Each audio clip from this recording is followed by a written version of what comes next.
예, 주여 불쌍히 여기소서라는 제목으로 설교하겠습니다. 그 봄을 맞이하는 2월이 다가오면요, 저는 그냥 이상하게 저는 이렇게 좀 감성적이어서 기타를 딱 들고 부르는 노래가 있습니다. 산골짜기 여기저기 봄의 향기가 겨우내 숨어있던 산새들의 노래 들리고 그만 부르겠습니다. 더 듣고 싶으시죠? 네, 오늘 20분 동안 재수 목소리 많이 들으셨는데 이 찬양이 제가 청년 때부터 너무 좋아했던 찬양이에요. 가서 계속 보여주시면 정말 산등성이 하얀 눈으로 이제 보이지 않고 이것이 우리 주님 약속하신 봄의 모습 아닌가. 내가 염려했던 지난 날들과 영원히 계속될 것만 같았던 추운 겨울은 주님의 약속대로 흔적도 없고 내 하나님 행하신 일 만물이 찬양하노나.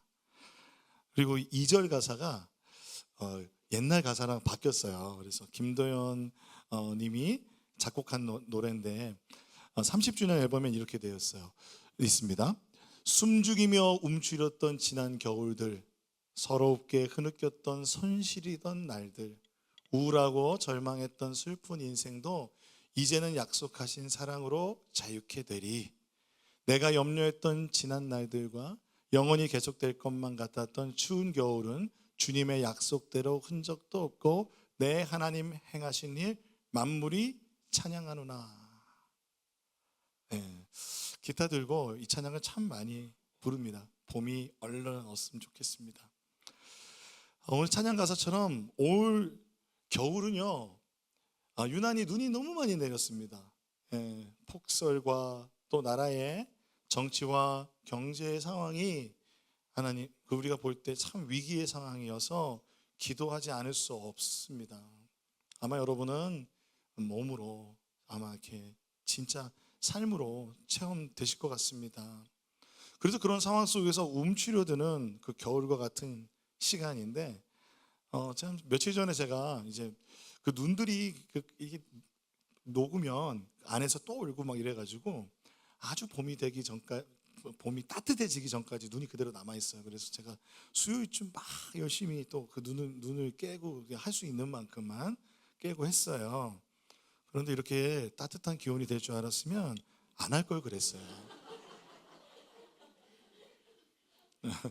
기다릴 줄 알아야 됩니다, 여러분. 눈 속에 감추어졌던 땅의 모습을 오늘 우리가 봤습니다. 지난주랑 완전히 다르죠, 그렇죠? 또 한 가정이 저를 초청하셔서 식사 대접을 해주셨는데, 그 함께 식사하는데 밖에 야외 장박 텐트라는 게 있어요. 그 딱 텐트를 열어놓으신 거예요. 밥 먹으면서 추우면 어떡하지? 그래서 막 옆에다가 막 난로 놓고 막 위에다가 잠바 입고 그랬는데 나중에 다 잠바 벗고 그랬습니다. 왜냐하면 불어오는 바람이 다르더라고요. 그러면서 식사 교제를 나누는데 우리 높은 데 안성교회 우리 성도님들과 같이 함께 이렇게 사랑의 교제를 나눌 수 있다는 것 자체, 그리고 하나님이 올해도 어김없이 봄을 주시는구나 하는 그 사랑의 마음으로 제 마음이 이렇게 막 따뜻해지고 정말 너무 이렇게 뭔가 이렇게 영적으로 그런 마음으로 특히 정서적으로 쉬는 시간이 되었던 것 같아요. 기독교 절기 중에 사순절 하면 여러분 어떤 마음이 드시냐면 좀 이렇게 주님의 고난 묵상이 되니까 이렇게 막 긴장되고 막 그렇게 딱딱한 마음이 드실 수도 있어요. 그런데 이 사순절이요, 이번 주 3월 5일부터 시작돼요. 그래서 시작이 또 참회의 수요일이라서 우리가 참회하고 하나님 앞에 이렇게 그 마음 다시 한번 회개하고 그런 마음 생각하다 보니까 사순절 하면은 뭔가 또 뭐 금식하고 뭐 내가 좋아하는 거 하지 않고 그런 절제를 먼저 생각하는데, 사실 사순절은 영어로는 렌트라고 하는데요. 고대 영어 이거 제가 발음을 잘 모르겠어 가지고 Lencten에서 왔습니다. 그럼 뜻이 뭔지 아세요? 봄입니다. 봄. 그러니까 사순절에 렌트의 어원이 봄이라는 거예요. 그러니까 여러분 기억해 보세요. 부활절이 언제 있어요? 봄에 있죠. 이런 봄 가운데 우리가 하나님 예수 그리스도의 절기를 지킬 수 있다는 것은 너무 감사한 겁니다. 그러므로 예수님의 그 부활을 기쁨과 소망으로 내 삶에 지금 이 겨울 내내 딱딱해지고 긴장하고 이렇게 어두워졌던 내 마음이 예수님의 생명의 그 호흡으로 봄을 맞이하는 그런 것이 바로 사순절 절기인 줄로 믿습니다. 그래서 이 사순절은요 참회 수요일로 시작되는데요, 이게 기회인 거예요. 인생 살다 보면 어떤 데 있어요? 그 리셋 버튼 한번 탁 눌러서 새로 고침하고 싶을 때 있으세요? 없으세요? 있죠. 그때 우리는 봄, 여름, 가을, 겨울을 겪는 이 사계절을 누리는 이 대한민국 국민으로서 봄의 의미를 알아요. 봄의 의미. 그렇죠? 봄은 반드시 오죠. 그래서 그 봄 가운데 하나님의 은혜를 누리고 하나님의 품으로 다시 돌아오는 하나님의 기회인 줄로 믿습니다. 근데 여러분 사실은 우리는 매일마다 하나님 앞에 하나님 품으로 돌아가고 하나님과 만나는 그 길이 열려져 있습니다. 여러분 믿으십니까? 그리고 또 여러분 일주일의 삶도 월, 화, 수, 목, 금, 토 지나고 주일을 맞이하죠. 또는 주일부터 시작해서 월, 화, 수, 목, 금 이 시간을 통해서 우리는 계속해서 주님과 만나는 만남의 순환 그리고 회복의 순환의 삶을 사실 살고 있어요. 그런데 그것이 1년이라는 시간도 마찬가지로 우리 기독교는 교회력이라는 것으로 예수 그리스도의 그 일생을 그 구속사를 기념하는 것이 바로 이 교회력이고 그 중에 사순절은 너무 중요해요. 로버트 웨버라는 예배학자는요 죽음과 부활의 패턴이 매일 지속되는 게 우리의 영성의 패턴이래요. 그러니까 나는 죽고 예수로 산다라는 것이 우리의 영성이라는 거예요. 그리스도인의 영성. 그래서 우리가 죄의 회개와 새로운 삶으로 전환하는 것에 대해서 행동으로 죄를 졌을 때만이 아니라 하나님께 돌아가는 이 회개라는 것은 이 영성의 패턴 가운데 너무 중요한 기도인 것입니다. 근데 우리가 리셋 버튼 누르고 싶은데 삶이 바빠서 또 내 마음에 용기가 안 나서 미루었던 그 회개와 회심의 시간을 이 사순절을 맞이하면서 우리는 조금 더 깊이 내 삶을 성찰할 수 있는 계기가 되는 것입니다. 그래서 우리 내적인 순례를 하는 참회의 수요일이 사순절의 시작입니다. 그러면서 사순절은 어디로 가십니까? 부활절로 가죠. 생명을 향해서 가고 있는 것입니다. 그러한 사순절의 시간들을 보내는 여러분 되시길 소망합니다. 그래서 우리에게 약속된 봄이 오는 것처럼 분명히 우리는 그 주님의 품 안에서 그 주님의 생명 안에서 영원히 함께 할 줄로 믿습니다. 오늘 본문 시편 51편은요 여러분 잘 아시는 시편이죠. 이 시편의 표제를 여러분 나중에 보시면 다윗이 나단의 책망을 들은 때에 하나님 앞에 회개한 기도입니다. 근데 다윗이요 하나님의 마음에 합한 사람이잖아요. 다윗이 죄도 안 짓고 정말 우리랑은 정말 너무 다른 하나님 앞에서 하나님 앞에 합한 사람, 마음에 합한 사람이니까 그렇게 정말 완벽한 신앙생활을 할 것 같은 그 사람인데 그 다윗의 이야기에 정말 세상 부끄러운 이야기가 성경에 쓰여져 있습니다. 다윗이 사실은 하나님 앞에 가장 마음을 지켜야 할 때 전쟁의 때였어요. 암몬과의 전쟁의 때에 그의 마음이요 그 전쟁터에 있지 않고 죄의 공간으로 들어갔습니다. 그가 한창 싸우고 있을 그때에 전쟁의 자리를 벗어나서 웬일인지 궁전에 돌아와 있었습니다. 이제는 더 이상 전쟁 안 나가도 되지 우리 부하들 다 싸우니까. 그런데 이것이 그의 나태함이었던 거죠. 그의 눈이 사실은 하나님을 경외함으로 하나님께 있어야 되고, 그리고 자신의 삶의 자리, 자신이 맡은 왕이라는 직분을 감당하기 위해서 어디에 있었어야 돼요? 전쟁의 자리에 있었어야 돼요. 그런데 그는 궁전에서 하나님께 돌려야 될 눈이 자신의 충직한 부하 우리아의 아내 밧세바에게 고정이 되었습니다. 여러분이 잘 알듯이 그 사건이 일어난 겁니다. 밧세바를 범한 다윗은 밧세바가 임신한 것을 알았습니다. 그러니 자신의 그 실수, 죄가 사람들에게 드러날 때 얼마나 창피하겠어요. 그러니까 항상 하나님 예배하고 찬양한다고 막 그랬던 다윗인데, 그래서 어떻게 결정하냐면 왕으로서 모든 위력을 다해서 죄를 숨기자. 그래서 전장에서 충성하여서 싸우고 있는 우리아를 불러냅니다. 그래서 우리아, 정말 너가 그렇게 열심히 전쟁하는 건 너무 고맙다. 군인, 참군인이다. 근데 오늘 내가 너한테 휴가 줄 테니까 아내하고 좋은 시간을 보내라. 그래서 아내를 품에 안게 하려고 했습니다. 그 동기가 뭐예요? 자신의 죄를 숨기려고 해요. 그런데 우리아는요, 전쟁 중에 아내를 품을 수 없습니다. 그러면서 아내를 품지 않았습니다. 그렇다면 여러분, 반대로 다윗은 참 그렇습니다. 그래요. 좀.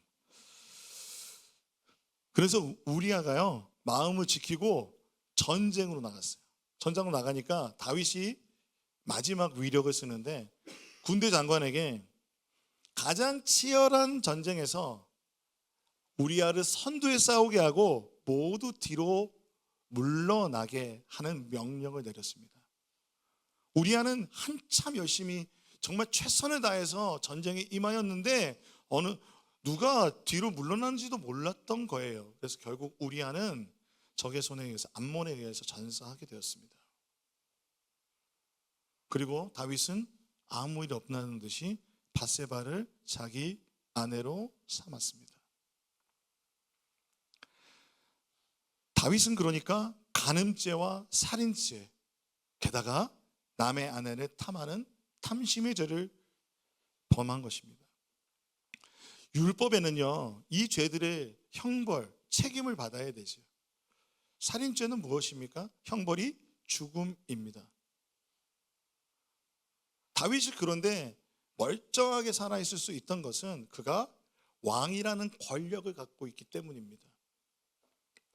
여러분, 우리나라도 왕조가 있었기 때문에 왕에게서 이런 일이 일어날 때 그 누구도 이 허물을 들춰낼 수 없습니다. 다윗이 그걸 알았죠.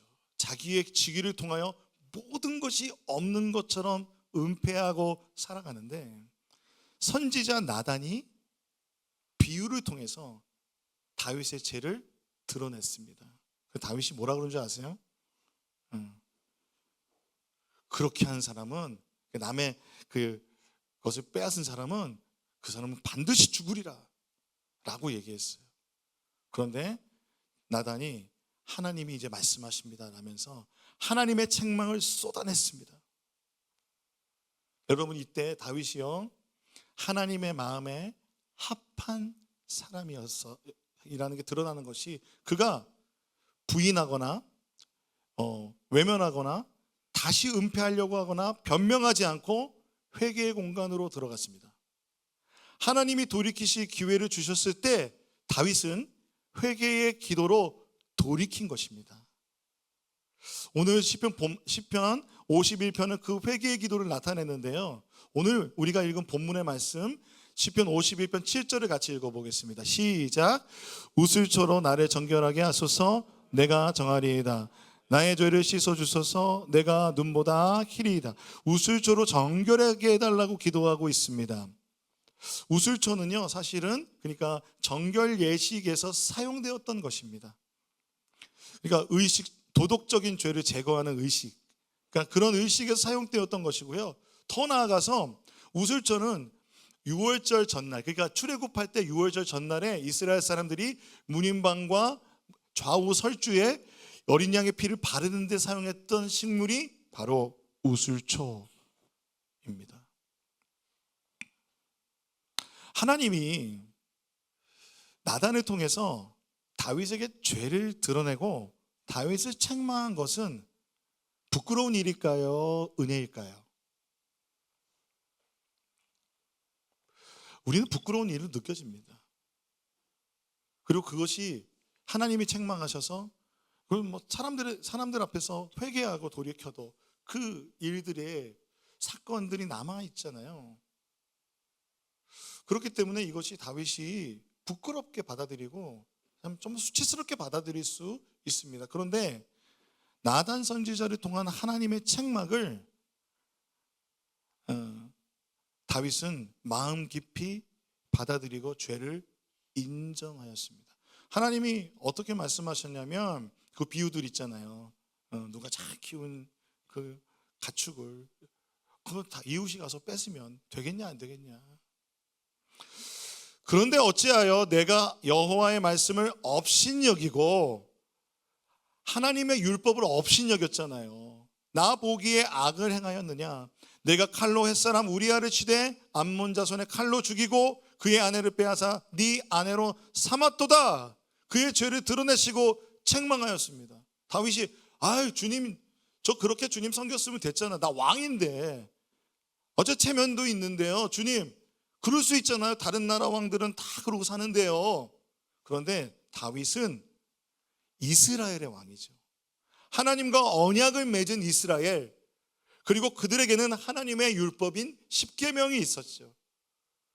그 계명들 앞에서 하나님께서 죄를 드러내실 때 다윗은 내가 여호와 앞에 죄를 범하였나이다라고 시편에 고백합니다. 물은 나는 내 죄가를 아오니. 51편 3절입니다. 내 죄가 항상 내 앞에 있나이다. 무슨 말이에요? 주님 저는 죄인입니다. 내가 주께만 범죄하여 주의 목전에 악을 행하여 싸우니. 주님 앞에서 악을 행했습니다. 주께서 말씀하실 때 의로우시다 하시고 주께서 심판하실 때 순전하시다리이다. 주님 나를 고쳐주소서. 하나님이 다윗을 그냥 내버려 두실 수도 있잖아요. 그렇죠? 왕이니까 그대로 내버려 두실 수 있는데 하나님은 나단을 보내서 책망하셨다는 것이 이 회개의 자리로 부르셨다는 것이 은혜인 줄로 믿습니다. 구약의 제사 중에요 속죄제가 있어요. 속죄제는요 속건제하고 조금 제물이 달라요. 속건제는 무조건 제물이 뭐여야 했죠? 수량이어야 됐습니다. 그러니까 이 제물을 예배자가 선택할 수 없고 순량으로 정해져 있다는 것은 이 속건제를 너희가 행할 때 신중하게 하라는 거예요. 그리고 마음에 진심으로 하라는 것입니다. 그냥 하는 척하지 말고. 그런데 이 속죄제는요 하나님께서 예배자의 형편에 따라 다양한 제물을 쓸 수 있게 하여 주셨습니다. 레위기 5장 5절에서 13절에 보면 제가 다 읽진 않겠습니다. 제가 정리를 했는데요. 속죄제물로 쓸 수 있는 것은 암컷 어린 양이나 염소였습니다. 이게 제일 먼저예요. 이걸 드릴 수 있다면 이걸로 드려야 이 제물로 드려야 되는데 그런데 너희가 만일 형편이 되지 않는다면 어린 양이나 염소들이 형편이 안 된다면 산비둘기 2마리나 집비둘기 새끼 2마리를 가져다가 제물로 바칠 수 있었어요. 여기 산비둘기는 어떻게 해요? 막 날아다니는 산비둘기 참으면 되잖아요. 근데 그 잡기 어려우면 집에서 키우는 비둘기 새끼 2마리를 제물로 바칠 수 있었습니다. 그런데 이 비둘기마저 키울 형편이 안 된다면 너희가 고운 가루 10분의 1 에바를 향유에 이렇게 짓이겨서 하나님께 드리는 것이죠. 하나님께서 왜 이렇게 속죄 제물을 이스라엘 백성의 형편대로 여러 제물을 허락하셨을까요? 왜 그렇게 해주셨을까요? 제물들이 형편이 없어서 형편이 안 돼서 속죄제를 드리지 못한 일이 없도록 하나님께서 배려해 주신 것입니다. 그러나 하나님이 원하시는 것은 우리가 죄의 노예되어서 사는 것을 원하지 않으시고 죄로 인해서 사망의 죽음의 권세의 열매들로 말미암아 우리의 삶에 일어난 많은 부정적인 일들을 하나님은 원하지 않으세요. 하나님은 하나님의 백성들, 하나님의 자녀들이 죄로부터 자유케 되어 참된 자유로 평안한 삶을 살기를 원하시는 것입니다. 그것이 하나님의 마음인 것입니다. 죄와 허물을 어떻게든 해결하기 위해서 하나님께 나오는 길을 열어주시기 원하시는 하나님 아버지의 마음, 여러분 그 주님의 마음이십니다. 다윗은 이 하나님의 마음을 알고 하나님 앞에 이렇게 회개 기도를 합니다. 내게 즐겁고 기쁜 소리를 들려주시사 주께서 꺾으신 뼈들로 즐거워하게 하소서. 주의 얼굴을 내 죄에서 돌이키시고 내 모든 죄악을 지워주소서. 하나님 앞에 그 죄악에 대한 것을 인정하며 주님 앞에 나아갑니다.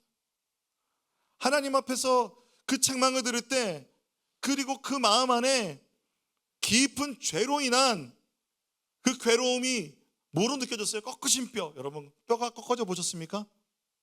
저는 꺾어져 봤잖아요. 세상 너무 아파요. 뼈를 꺾는 아픔, 뼈가 꺾어진 아픔으로 죄를 지면 그런 고통이 있는데, 그러다 이제 주님 내게 즐겁고 기쁜 소리를 들려달라고 해요. 그 즐거움과 기쁜 소리를 회복시켜 달라는 거예요. 주님의 얼굴을 죄에서 돌이키시고 모든 죄악을 지워주시옵소서라고 기도하고 있는 것입니다. 하나님께서 다윗에게 이 즐겁고 기쁜 소리를 회복하는, 하나님의 생명을 회복하는 이 자리를 허락하여 주신 것입니다. 그것이 그러므로 은혜인 것이죠. 사랑하는 성도 여러분, 우리에게도 왜 예수님까지 보내주셨을까요? 하늘 보좌를 버리고 예수님이 이 땅에 오셔서 십자가를 지셨습니다. 우리의 죄로 인해서요. 그리고 성령님을 보내주셔서 우리의 내면, 우리 안에 거하고 계세요. 우리의 마음에 거하고 계세요. 그 주님께서는 그러니까 그 예수님을 보내시기까지 예수님의 십자가로 하나님께 나아가는 길을 활짝 열어놓으셨어요. 우리의 죄와 우리의 허물로부터 자유롭게 되기 원하시는 그 주님의 깊은 마음이 느껴지지 않으십니까? 히브리서 말씀을 보니까 예수 그리스도의 몸을 십자가에 단번에 들이심으로 말미암아 우리가 거룩함을 입었습니다. 그리고 그 거룩하게 된 자들을 단 한 번의 제사로 영원히 온전하게 하셨습니다. 그러므로 이제 피의 제사를 드릴 것이 없이 예수님의 피를 힘입어 성소에 들어갈 담력을 얻게 되었습니다. 여러분 할렐루야. 십자가에서 찢으신 휘장 가운데로 열어놓으신 새로운 살길로 나아가는 우리들 되기를 소망합니다. 그러므로 하나님께서 우리 이 교회력을 통해서 사순절의 시작을 하나님께 돌아가는 마음으로 시작한다는 것은 얼마나 은혜입니까? 그 은혜를 기억하는 여러분 되시기를 소망합니다. 여러분, 그 한 번의 제사로 영원히 온전하게 하셨다는 것이 우리가 회개 기도할 것이 없다는 말이 아니라는 건 여러분 아시죠? 회개는 여러분 후회가 아닙니다. 회개는 돌이킴입니다.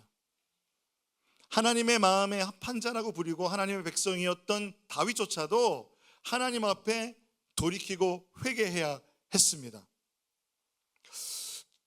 이런 여러분 회개에 관한 우리가 죄를 대할 때마다 우리 마음에 어떤 마음이 듭니까? 그건 막 안타까운 마음 들잖아요. 그런 마음이 여러분에게만 있는 게 아니라 목사인 저에게도 있어요. 그래서 제가 이 마음이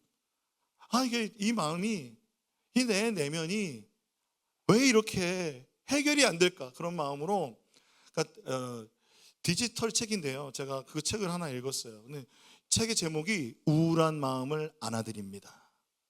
두란노에서 나온 책인데요.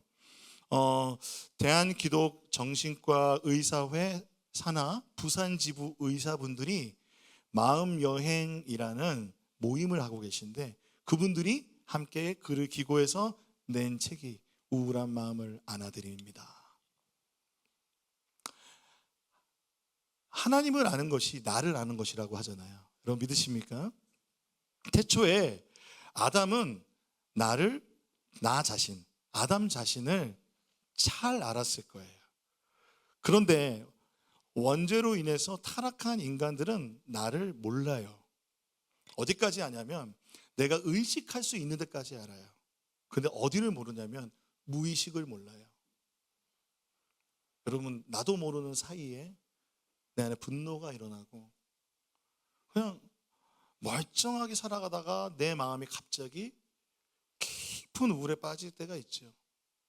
그것이 우리의 삶을 살아가다가 우리의 내가 인식하지 못하는 깊은 무의식이 상처를 받은 것입니다. 그 무의식의 부분까지 주의 성령, 예수 그리스도를 믿을 때 주의 성령이 비춰주셔서 우리를 자유케 해주시고 우리를 더욱더 우리가 우리 자신을 알게 해주시기를 소망합니다. 이 책에 이런 예가 나옵니다. 제가 오늘 설교에 관한 부분만 나누기 원하는데요. 한 그리스도인이 죄를 지었습니다. 남자분인데 부부싸움 중에 이게 분노를 이기지 못하고 그만 아내를 구타한 것입니다. 그래서 남편은요, 자신이 아내를 구타했다는 이 사실에 너무 충격을 받고 내가 그런 사람이 아닌데 왜 그랬을까? 또한 자신이 그리스도인이라는 사실, 그리스도인인 내가 내 아내를 어떻게 구타할 수 있을까라는 이 사실에 충격을 받았습니다. 어떻게 예수님을 섬긴다는 내가 아내를 홧김에 때릴 수 있을까라고 생각하며 하루 종일 마음이 불편했습니다. 그는 자신의 죄로 인해서 고통을 느끼며 곧장 하나님께 회개의 기도를 드렸는데요, 회개의 기도를 드리니까 마음이 다 속 편안해졌어요. 그래서 퇴근길에 선물을 사서 아내에게 주면서 용서를 구했습니다. 이 책의 저자가 이렇게 물어봅니다. 여러분 어떻게 생각하시는지 여러분도 생각해 보세요. 이 그리스도인은 진정한 회개를 한 것일까요? 아니면 인간적인 후회를 한 것일까요?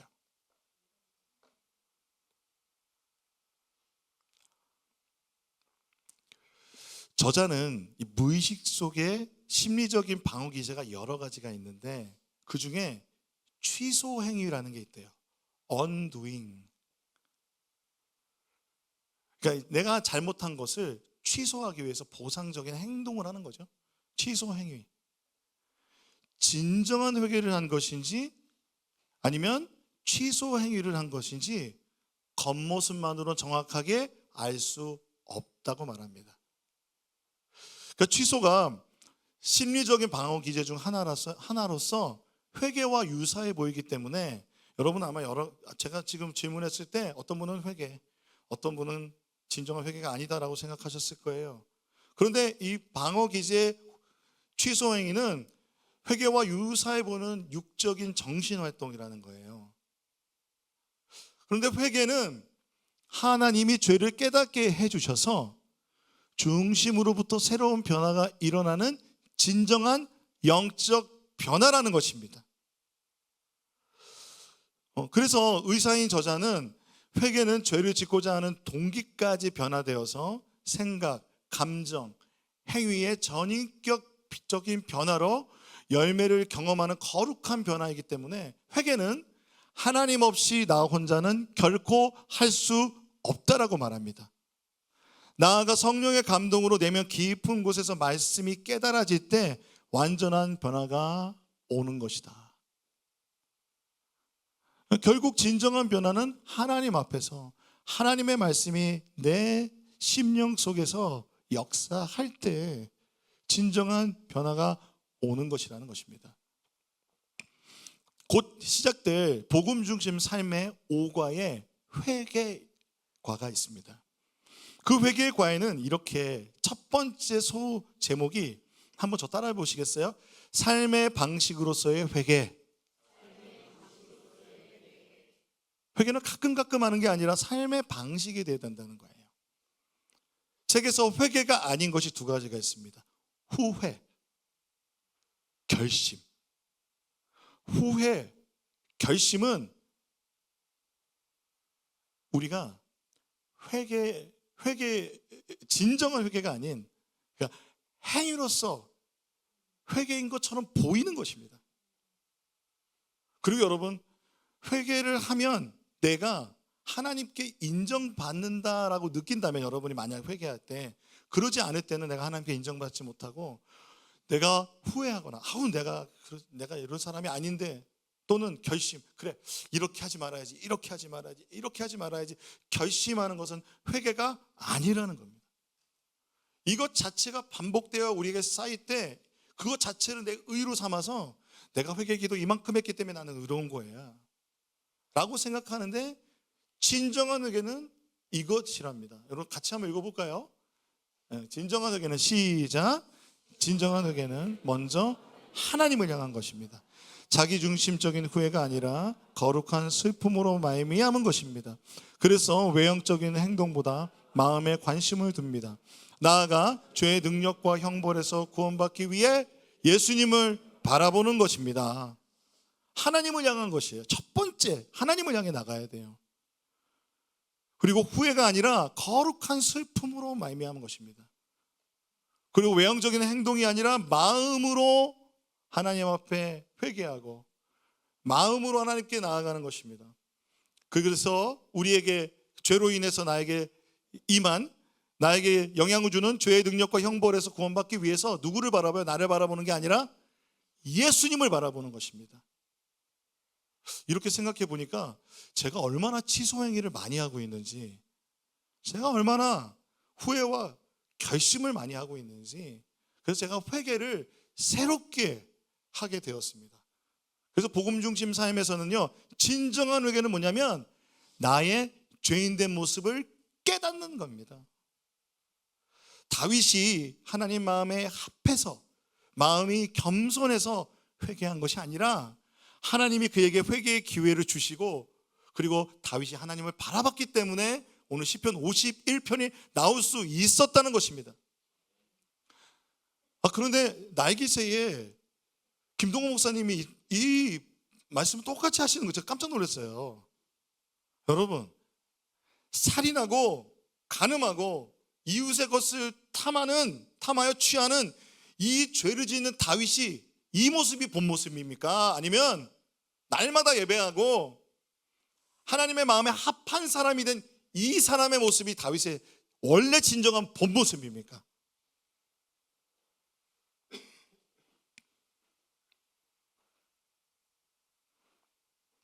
우리는 이 다윗의 그 잘한 부분이 다윗이 원래 그렇다고 생각해요. 아니요. 성경에 그의 실수가 기록되어 있는 것은 우리 인간의 본 모습을 말해주는 것입니다. 다윗의 본 모습은 간음하고 살인하고 이웃을 탐하여 취하는 죄를 지을 수밖에 없는 죄인입니다. 하나님의 심판 앞에서 죽을 수밖에 없는 죄인의 모습이 다윗은 자신이라고 깨달은 것입니다. 그래서 회개는요, 이런 주님 앞에서 주님 용서해 주세요, 당신만이 나의 유일한 희망입니다 라고 인정하고 고백하는 것입니다. 다윗은 이렇게 표현합니다. 제가 다시 한번 정리해 드릴까요? 진정한 회개는 나의 죄인된 모습을 깨닫는 겁니다. 그러니까 이 죄 지은 이 행동 자체가 아니라 내 자신이 본질적으로 죄인이라는 것입니다. 그래서 시편 51편 보면 다윗이 자기가 얼마나 본질적인 죄인인지를 막 고백하잖아요. 그렇죠? 내가 죄 중에 태어났다. 내가 주님 앞에 주님 그 죄 앞에 내가 죄가 항상 내 앞에 있다. 그것을 보게 되는 거예요. 알게 되는 거예요. 성령 안에서. 그게 아는 것이, 여러분, 그런 마음이 들 때 외면하지 마세요. 그게 성령께서 여러분의 마음을 두드리시는 거예요. 그리고 어디로 나가야 돼요? 주님만이 나의 유일한 희망입니다. 주님만이 나의 소망입니다 라고 인정하고 고백하고 주님 용서해 주세요 라고 나가는 것입니다. 그래서 다윗이 시편 51편 10절에 이렇게 고백합니다. 같이 읽어보겠습니다. 시작. 하나님이여 내 속에 정한 마음을 창조하시고 내 안에 정직한 영을 새롭게 하소서. 사랑하는 성도 여러분, 우리의 마음에 정한 마음을 주실 수 있는 분은 하나님 한 분이십니다. 우리에게 정직한 영을 주실 수 있는 분은 하나님 한 분인 줄로 믿습니다. 다윗은 그것을 인정하며 회개의 기도를 드릴 때 하나님을 바라보고 기도하고 있는 것입니다. 여러분 한번 따라해 보겠습니다. 회개는 하나님을 바라보고 하는 것입니다. 하나님이 우리를 돌보아 주시고 깊이 관여하시지 않는다면 우리는 사실 아무것도 아닌 것입니다. 죄 가운데 우리가 정말 어떤 마음을 느끼냐면요, 다윗이 이렇게까지 말해요. 주의 성령을 거두어 가지 마시옵소서. 주의 영을 거두어 가지 말라고 기도합니다. 어떤 분들은 다윗이 구약이니까 이렇게 고백한다고 말해요. 아니요, 죄를 지면 죄 가운데서 우리가 드는 마음은 뭐예요? 우리 안에 하나님과 멀어진 마음이 느껴집니다. 하나님의 부재가 느껴지죠. 하나님의 부재가 느껴지는 것이 여러분 은혜인 줄로 믿습니다. 바로 그때 하나님 앞에 회개의 자리로 나아가 하나님을 붙잡는 우리가 되길 소망합니다. 사도 바울도 이렇게 말해요. 데살로니가전서 5장 19절에 성령을 소멸하지 말며. 아니, 성령님은 영원히 우리와 함께 하시잖아요. 그런데 성령을 소멸하지 말래요. 뭐냐면 우리 안에 성령의 불이 꺼뜨리지 않게 하라는 거예요. 날마다 성령 충만함은 뭐 어떤 능력이 나타나는 것이 아니라 하나님과 동행하는 것입니다. 날마다 하나님의 임재를 느끼며 살아가는 것, 그것이 성령 충만인 줄로 믿습니다. 그래서 성령이 소멸된다는 건 뭐예요? 하나님과의 그 교제가 끊어지는 것이고요, 하나님의 임재가 내 안에 느껴지지 않고 하나님의 임재를 멀리 떠난 나의 마음이 성령이 소멸된 마음인 것입니다. 그런데 그때 우리는 하나님 붙잡아야 됩니다.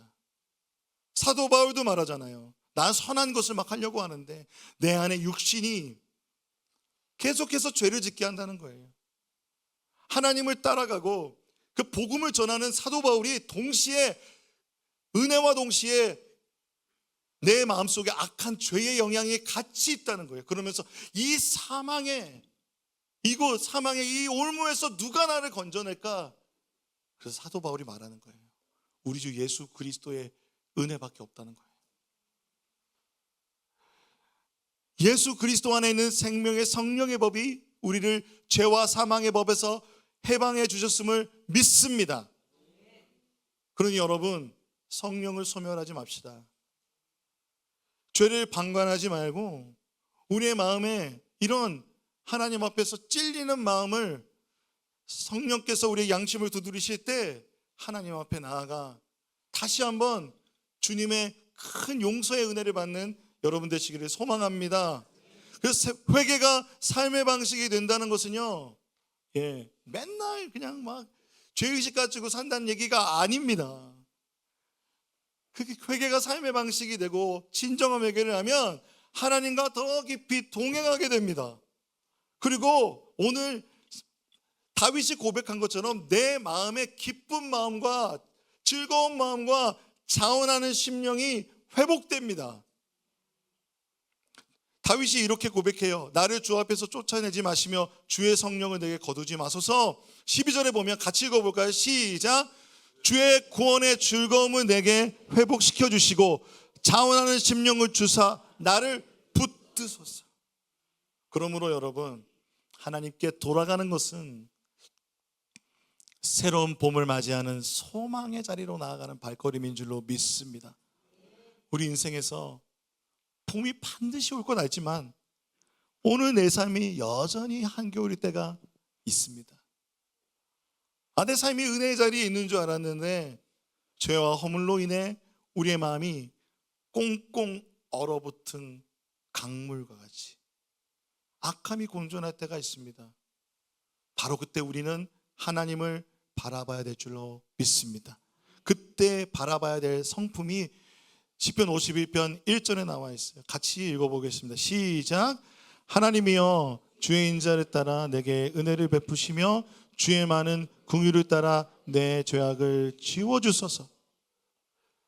우리가 붙잡아야 되는 게 뭐라고요? 따라해 봅시다. 인자, 긍휼, 은혜, 그것이 우리가 붙잡아야 될 것입니다. 인자는 헤세드라는 단어입니다. 신실하신 하나님, 언약을 맺은 것을 절대로 끝까지 지키시는 하나님, 그분이 헤세드.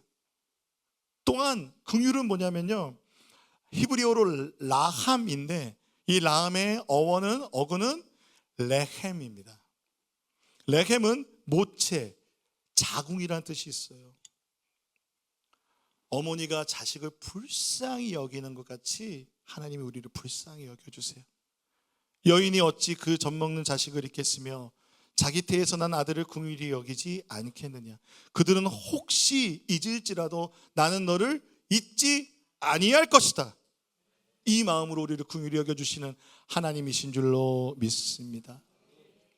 마지막으로 제 얘기를 좀 하고 찬양하고 싶습니다.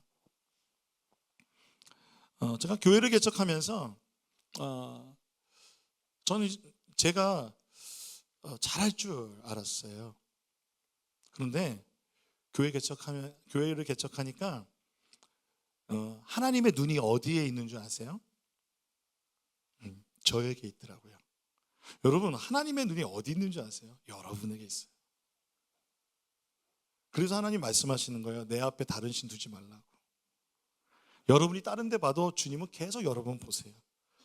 이 말은 근데 여러분, 이거 은혜의 말입니다. 예, 정말 은혜죠. 하나님 계속 우리 보고 계시니까. 그런데 그러다 보니 하나님의 빛이 비치니까 제 연약함이 더 크게 보이더라고요. 목회를 하는데 대량 실점하는 골키퍼 같았습니다. 아니, 골을 먹고 싶어서 골을 먹는 게 아닌데 제 연약함 때문에 벌어지는 모든 좀 교회에서 조금이라도 어려운 일이 생기거나 문제가 생기면 다 제 책임 같아요. 내 부족함인 것 같아요. 자책감이 몰려오고 미래에 대한 불안으로 잠을 이루지 못할 때가 있었습니다. 지금 생각해 보면 그때 참 힘들었습니다. 지금은 잠 잘 잡니다. 걱정하지 마세요. 커피 먹어서 못 자지 뭐. 그런데 그때 저를 위해서 기도해 주시던 한 분이 이렇게 문자를 보냈어요. 같이 읽어보고 싶습니다. 시편 54편 10절입니다. 시편 54편 10절. 네. 혹시 성경 있으시면 성경 찾아보셔도 될 것 같아요. 제가 읽는 게 하나님 뜻인가 봅니다. 제가 읽어드릴게요. 산들이 떠나며 시작. 산들이 떠나며 언덕들은 옮겨질지라도 나의 자비는 내게서 떠나지 아니하며 나의 화평의 언약은 흔들리지 아니하리라. 너를 긍휼히 여기시는 아멘. 하나님 우리와 맺어주신 화평의 언약은 흔들리지 않아. 여러분, 산들이 떠나고 언덕이 옮겨지는 게 여러분 보신 적 있으세요? 저는 본 적 있어요. 최근에 러시아가 수소폭탄 실험한 거 공개했는데 산들이 떠나고 언덕이 옮겨지더라고요.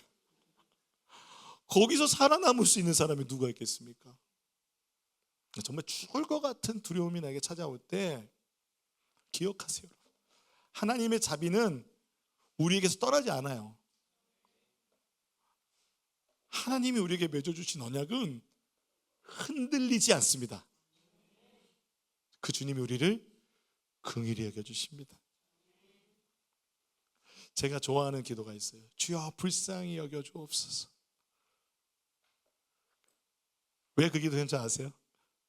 복음서에 진짜 나 치유가 필요하고 내 삶에 진짜 하나님 앞에 나올 수밖에 없는 상황에 이렇게 고백해요. 다윗의 자손 예수여 우리를 불쌍히 여겨주옵소서.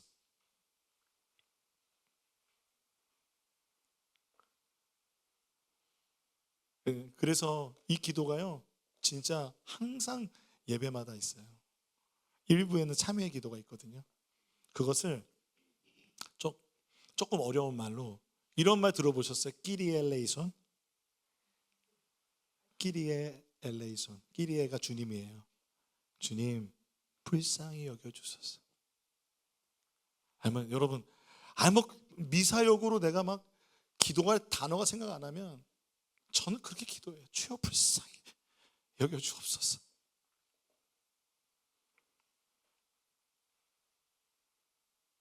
그때 주님이 우리를 살려주실 줄로 믿습니다.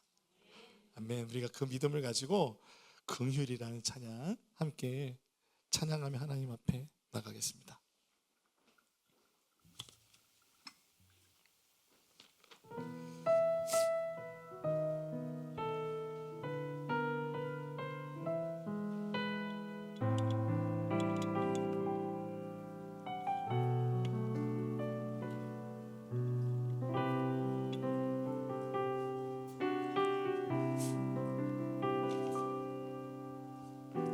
삶의 기대가 무너지고 작은 소망이 사라지며 갑자기 닥쳐온 고난의 폭풍에 내 영혼 낭망하네. 삶의 기대가 무너지고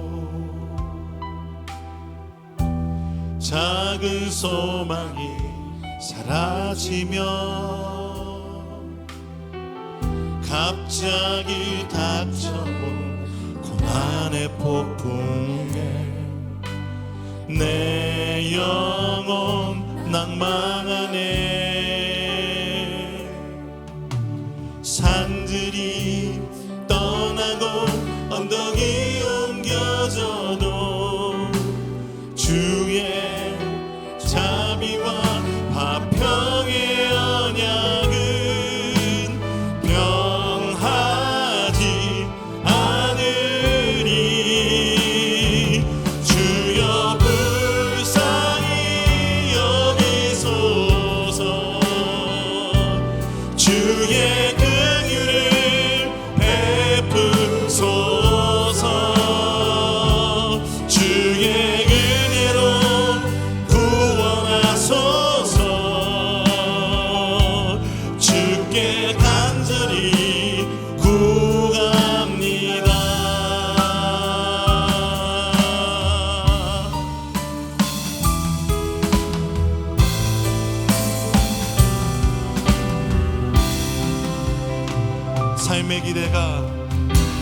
삶의 기대가 무너지고